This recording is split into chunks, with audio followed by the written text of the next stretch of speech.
Hey everyone, and welcome. Today, we're going to talk about something I think we've all felt. That frustrating, sometimes totally agonizing gap between asking for something with every fiber of your being and actually getting it.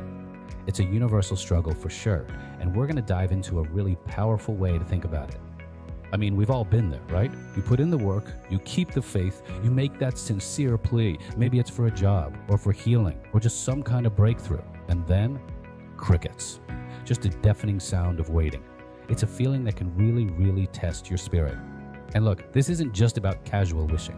We're talking about that specific feeling after intense supplication. You know, after you've poured your whole heart into a request. That's when the delay feels the sharpest. The silence starts to feel like an answer and not the one you were hoping for. It can spiral into anxiety, frustration, and honestly, even a crisis of faith. So, how do we handle this? What do we do with that feeling? Well, for a really profound perspective, we're going to turn to the wisdom of a 13th century Sufi master, Ibn Ata'Allah al-Iskandari. He absolutely nailed the essence of this struggle in a single, powerful aphorism that has been guiding people for centuries. Wow. Okay, let's just sit with that for a second. There is so much packed into that. It tells us, flat out, don't despair, because a response is guaranteed. But, and this is the whole game changer right here, the guarantee is for the response he chooses for you, not the one you picked out for yourself. And it's on his timeline, not yours. The real power in this saying is how it just perfectly frames the tension that's at the heart of all our impatience. It sets up this direct contrast between our human point of view and a much bigger divine one. And this is where it all just clicks into place, isn't it? On one side, you've got our expectation, this specific outcome we want delivered right now on our schedule. And on the other side, you have the divine plan, the outcome chosen for us, delivered on a divine schedule.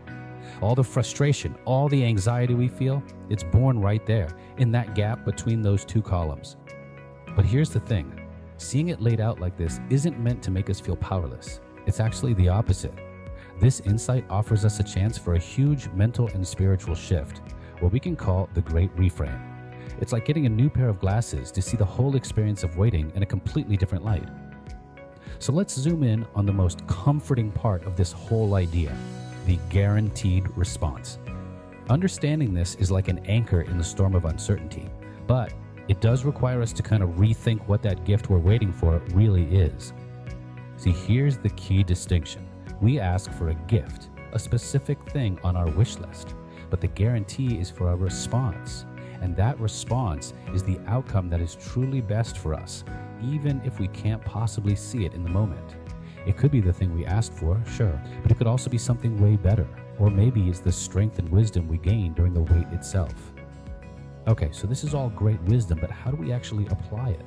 How does it help when you're in the thick of it? Well, this idea provides a kind of roadmap for our emotional journey. It shows us how to consciously, deliberately move from a place of anxiety and despair to a state of acceptance and real, deep trust. This wisdom literally gives us a path to follow. We all started step 1 with that earnest request. And inevitably, we hit step 2, the frustrating delay, which can lead us right to the cliff edge of despair. But it's right there, at that exact point, that we get a choice. By applying the reframe, by choosing to believe in that bigger plan, we can consciously step away from that fear and move toward a state of active, peaceful trust. So when you boil it all down, the core lesson is a really powerful invitation. It's asking us to release our white-knuckle grip on the need for control over the what and control over the when. And in its place, we're invited to cultivate an active trust. Real peace isn't found in getting what we want when we want it. It's found in trusting that we will get what we need exactly when we need it. And that leaves us with one last thought to really chew on. What if the waiting, the silence, that whole period of uncertainty, what if it isn't a bug in the system? What if that delay is actually an essential ingredient? What if it's preparing you, shaping you, and making you ready for the response that is already on its way? What if the wait is a part of the gift?